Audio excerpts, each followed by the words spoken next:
सब्जी गरम कर लेती हूँ और थोड़ा पानी डाल के रसा भी हो जाएगा। सूखी सब्जी कहाँ खाई जाती है मुझसे, बहू को पता भी है, फिर भी सूखी सब्जी बना देती है रोज रोज।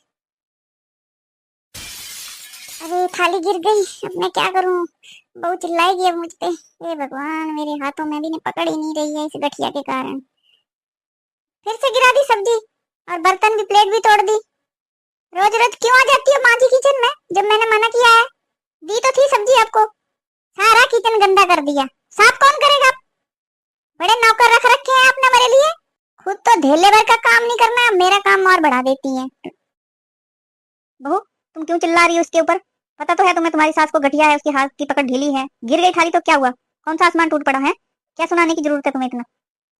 अच्छा, मैं चिल्ला रही हूँ? आप दोनों का तो यही रोना है रोज रोज का। कभी पानी का गिलास गिरा देती हैं, कभी सब्जी गिरा देती हैं, कभी चाय गिरा देती हैं।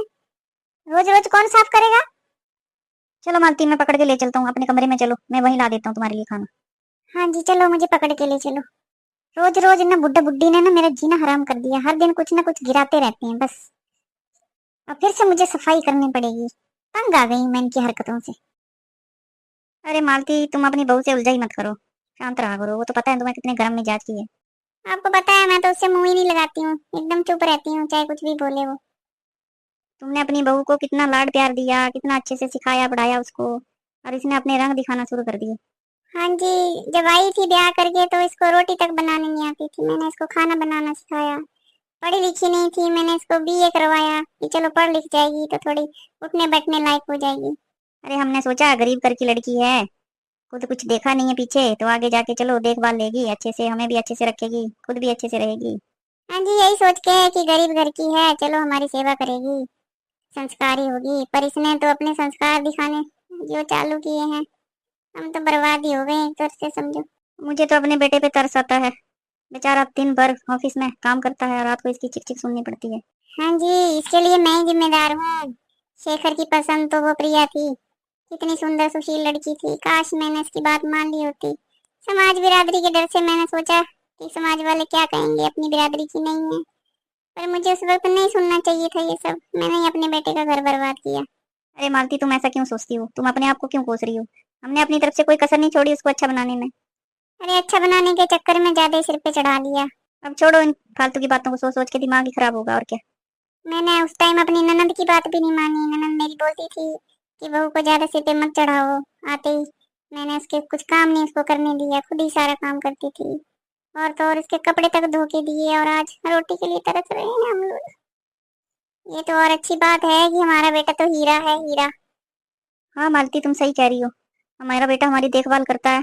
बहू हमारी नहीं मानती है, कहना तो ना माने, हमारा बेटा तो हमारा ही है ना। तुमने अपने बेटे को अच्छे संस्कार दिए हैं तो अब हमारे काम आ रहे हैं। हमारा बेटा हमारी कितनी देखभाल करता है। अब वो भी मजबूर है, वो भी क्या करे। अजी चलो अब घर चलते हैं, शाम भी हो गई है।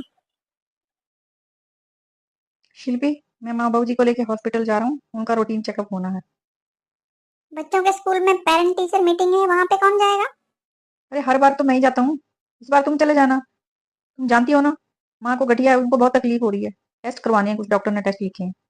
मैं कैसे जा सकती हूँ? मेरे पास बिल्कुल टाइम नहीं है। टाइम तो तुम्हारे पास बहुत है, पर तुम्हें लग रहा है मैं माँ बहू जी को लेके ना जाऊँ। मुझे ऐसा क्यों लगेगा? तुम्हें जो सोचना है सोचो। अरे कभी तो हमदर्दी रख लिया करो हम लोगों के प्रति भी। तुम्हारे जैसी सेल्फिश औरत मैंने आज तक नहीं देखी।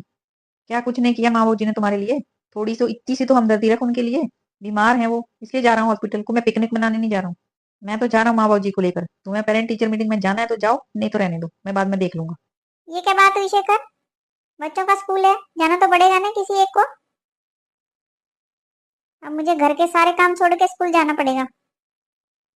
अगर तुम्हारा यही रवैया रहा ना तो मेरे पास रहने की जरूरत नहीं है, चली जा अपनी माँ के पास। हाँ हाँ, घर की सारी जिम्मेदारियां मैं निभाऊं और तुम बने रहो बड़े श्रवण कुमार।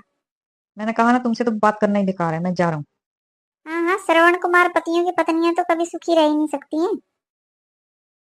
हेलो मम्मी जी, नमस्ते। मैं शेखर बोल रहा हूँ। हाँ शेखर बेटा, कैसे हो? बिटिया कैसी है? हाँ मम्मी जी, ठीक है सब। पर आपने शिल्पी को समझा लीजिए। हर दिन मुझसे झगड़ा करती है, माँ बाबू जी की भी देखभाल नहीं करती है। हर टाइम उनको कुछ ना कुछ सुनाते रहती है। आप उसे समझा लीजिएगा, नहीं तो मैं फिर कुछ ऐसा करूंगा जो आपको पसंद नहीं होगा। अरे है शेखर बेटा, शिल्पी थोड़ी नादान है, गुस्सैल है। इसका ये मतलब थोड़ी कि तुम्हारे घर को नहीं संभालती है, सारा दिन तो खुद ही देखती है सब कुछ। तुम तो ऑफिस चले जाते हो, फिर भी शेखर बेटा तुम बोल रहे हो तो मैं उसको पूछती हूँ और समझाती हूँ। ठीक है, आप अपने तरीके से समझा दीजिएगा, नहीं तो मैं अपना तरीका लगाऊंगा फिर। ये शिल्पी का स्वभाव भी नहीं शुरू से ही अक्खड़ ही रहा, और ससुराल वालों को तंग करी है। मैं क्या बोलती दामाद से, वो तो शुरू से ऐसी ही है। फिर भी माँ हूँ, समझाना तो पड़ेगा ही, इतने ऐशो आराम से रहती है। हेलो शिल्पी बेटा, कैसी हो? ठीक हूँ माँ, बढ़िया। आप सुनाओ कैसे हो? आज अचानक से कैसे फोन कर दिया? देखो शिल्पी बेटा, दामाद का फोन आया था, कह रहा था कि तुम उसके माँ बाप का ध्यान नहीं रखती हो। अच्छा, तो वो आपके पास मेरी शिकायत लगा रहा था? देखो माँ, आपको तो पता ही है, बचपन से मुझे कोई रोक टोक बिल्कुल पसंद नहीं है। कोई रोके टोके तो मेरे को गुस्सा आ जाता है। शिल्पी बेटा वो तो ठीक है, मैं जानती हूँ तेरे गुस्से को, पर अब तू शादीशुदा है, बच्चों वाली है, ससुराल है तेरा, अच्छा खानदान है, तो ढंग से ही रहा कर। देख बेटा, तेरे ससुराल वाले अच्छे हैं। जब तेरा रिश्ता हुआ था उनके घर तो हमारे पास क्या था? खाने की दो रोटी भी नहीं मिलती थी ढंग से। ये तो भला हो शेखर बेटा का, जो उसने तुम्हारे पापा के लिए किराना की दुकान खोल दी। देख बेटा, सब तुम्हारा ही तो है, तू ही तो है इकलौती, देखभाल कर लिया कर। बूढ़े हैं तेरे सास ससुर, आज हैं कल नहीं रहेंगे, फिर तुम्हें तो संभालना है सब। फिर क्यों उनसे ताका जाके मुंहजोरी करती है? माँ आप तो बस शेखर का ही पक्ष ले रही हो। उसे नहीं पूछा कि वो मुझे ऐसे चिल्ला के क्यों बात करता है? मुझे तो कोई टाइम ही नहीं दे पाता है वो, जब देखो अपने माँ बाप की सेवा में ही रहता है।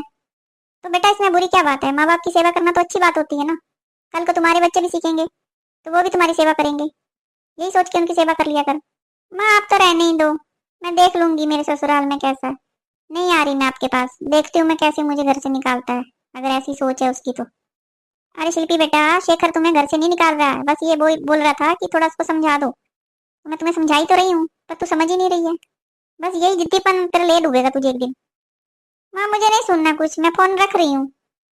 हे भगवान, कौन समझाए इस जिद्दी लड़की को कि ससुराल में मिलजुल के रहने से ही फायदा है उसका। गरीबी से गई हुई है, वहां पे इतनी ऐशो आराम है, ये लड़की है कि सुनने का नाम नहीं ले रही है। हेलो शिखर, शाम को मेरी फ्रेंड्स आ रही हैं, तुम आते समय ना थोड़े समोसे कचौरी वगैरह ले आना। अरे क्यों आ रही है तुम्हारी फ्रेंड्स? तुम्हें पता है ना माँ बाबू जी की तबीयत ठीक नहीं है, और तुम जब इकट्ठी होती हो तो हू हल्ला खूब करती हो, शोर मचाती हो। अच्छा, तो मेरी फ्रेंड से भी तुम्हें दिक्कत है? मैं थोड़ा हंस बोल लेती हूँ उनके साथ, थोड़ा चिल कर लेती हूँ, तो उससे तुम्हें दिक्कत होती है? माँ बाबू जी की तो तुम्हें बहुत फिक्र है, कभी मेरी भी फिक्र की है तूने? माँ बाबू जी ने तो अपनी जिंदगी जी ली है, मेरी खुशी की तो तुम्हें कोई परवाह ही नहीं है। ठीक है, मैं ले आऊंगा तुम्हारे स्नैक्स, और तुम अपना मुंह बंद रखो। ये लो तुम्हारे समोसे कचौरी, और ध्यान रखना पार्टी 9 बजे तक ही चलनी चाहिए, इससे ज्यादा नहीं होना चाहिए टाइम। तुम्हें पता है, अगर पता हो तो मैं भी थका आ रहा होता हूँ, मुझे भी सोना होता है, माँ बाबू जी को तो तकलीफ होती है। हाँ हाँ, माँ बाबू जी की तकलीफ तो तुम्हें हर दिन दिखती है, मेरी तकलीफ तो तुम्हें दिखती नहीं है। मुझे तो तुम कभी बाहर घुमाने नहीं जाते हो, मेरी फ्रेंड तो सारी जाती हैं बाहर अपने अपने हस्बैंड के साथ। मुझे तो तुमने अपनी नौकरानी बना के रखा हुआ है घर में माँ बाप की सेवा के लिए।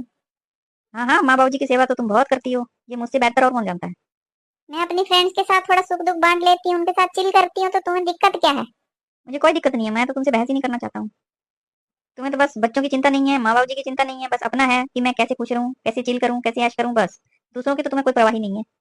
अब तुम जाओ, परेशान मत करो मुझे, जाओ अपने कमरे में, मेरी फ्रेंड्स आती ही होंगी। तुम्हारा तो बस रोज रोज का यही रोना है। Welcome my home. Reena, Tina, Nitya, कैसे हो आप सब लोग? हाय, हम लोग बहुत अच्छे हैं। अरे वाह, कचौरी समोसे जलेबी, आज तो बहुत मजा आएगा। हाँ शिल्पी, तुम्हारे घर में सच में बहुत मजा आता है, खूब मस्ती करेंगे। हाँ हाँ, खाओ, जलेबी खाओ, समोसे खाओ, बढ़िया, और फिर मस्ती करो। हाँ खूब मस्ती करेंगे रात तक। शिल्पी थोड़ा म्यूजिक भी लगा दो, थोड़ा और मजा आएगा। हाँ हाँ, थोड़ा म्यूजिक क्यों, ज्यादा म्यूजिक क्यों नहीं?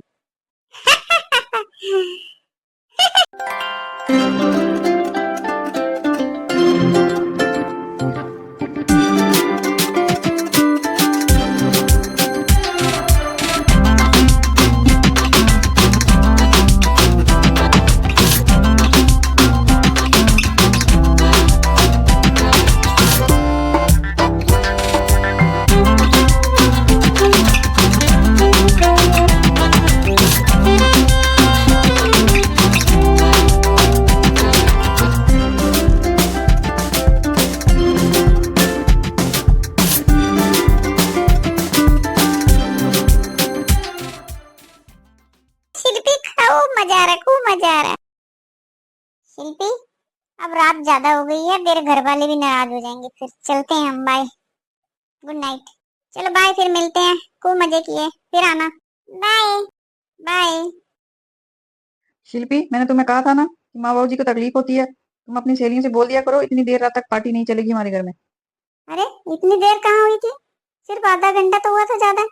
वो खाना वाना खा रही थी, थोड़ा एंजॉय कर रही थी, इसलिए देर हो गई। तो क्या हो गया? शिल्पी देख, बहस तो मैं तुमसे करूंगा नहीं। मैंने तुम्हें कितनी बार कहा है कि माँ बाबू जी को तकलीफ होती है। अगर आइंदा मैंने तुम्हारी फ्रेंड अपने घर में देखी ना, तो मुझसे बुरा कोई नहीं होगा। मैं अपनी फ्रेंड्स के घर चले जाऊं तो भी तुम्हें तकलीफ होती है, मैं अपनी फ्रेंड्स को यहाँ बुला लूं तो भी तुम्हें तकलीफ होती है। मैं करूँ तो करूँ क्या? देख शिल्पी, अब तुम बात का बतंगड़ मत बनाओ। मैंने तुम्हें दोस्तों के साथ मिलने को मना नहीं किया, पर ये नहीं है कि हर रोज तुम बुला लो और तुम भी उनके घर चले जाओ। ये तो नहीं चलेगा ना रोज रोज। तुमसे तो बात करना ही बेकार है शेखर, तुम्हें अपने माँ बाबू जी के आगे दिखता ही नहीं है कोई भी, समझे? तुम्हें मेरे माँ बाबू जी से क्या तकलीफ है? जो तुम्हारे मम्मी पापा है, क्या मैं उनको अपना मम्मी पापा नहीं मानता हूँ? तो मैं तुम्हारे मम्मी पापा को उनकी रिस्पेक्ट नहीं करता हूँ, जब उनको मैं अपनी मम्मी पापा की तरह ट्रीट नहीं करता हूँ, तब तो तुम बात करो ना। हाँ पता है, क्या शिकायत कर रहे थे तुम मेरी मम्मी से कि मैं तुम्हारा बुरा चाहती हूँ, तुम्हारी देखभाल नहीं करती, तुम्हारे माँ बाबू जी की देखभाल नहीं करती, हरदम झगड़ती रहती हूँ। तुम्हारी मम्मी ने तुम्हें समझाया तो जरूर होगा, पर तुम हो कि समझती तो हो नहीं। किसी का तुमने सुनना नहीं है, किसी की माननी नहीं है, बस अपनी चलानी है। ये तुमसे बात नहीं करनी है, मैं जा रही हूँ अपने कमरे में। तुम जानो, तुम्हारे माँ बाबू जी जाने, मुझे जैसे रहना मैं वैसे ही रहूंगी। दोस्तों को बुलाऊंगी भी और उनके घर भी जाऊंगी। जो तुम्हें करना है कर लो। शेखर बेटा, तुम बहू से इतना झगड़ा मत किया करो। हमारी देखभाल नहीं करती है तो रहने दो, कोई बात नहीं, हम अपनी देखभाल कर लेंगे। पर तुम दोनों ना खुश रहा करो, आपस में झगड़ा मत करो, हमें अच्छा नहीं लगता बेटा। माँ, मैं खुश तो रहना चाहता हूँ, पर ये रहने देगी तब ना। बेटा, जैसे बहू कहती है तुम वैसे ही करो, तुम्हें अलग रहना अलग रहो, हमारी देखभाल नहीं करनी है मत करो। पर ये रोज का ना चिक चिक मत किया करो, घर में शांति बनाए रखा करो। ठीक है माँ बाबू जी, आप दोनों आराम कीजिए, मैं भी सोने जा रहा हूँ। हमारा बेटा कितना अच्छा है, हमारा कितना ख्याल रखता है, भगवान इसकी लंबी उम्र करे। हाँ, मालती हमारा बेटा बहुत अच्छा है। ये सोच के दिल को तसल्ली मिल जाती है कि कम से कम बहू नहीं तो बेटा तो है हमारा, हमारा ख्याल रखने वाला। हमें फिर किस चीज की चिंता है। चलो चलते हैं सोने। जी पता नहीं आजकल की बहू में चाहती क्या है, कुछ समझ नहीं आता है। चलिए चलते हैं, नींद आ रही है।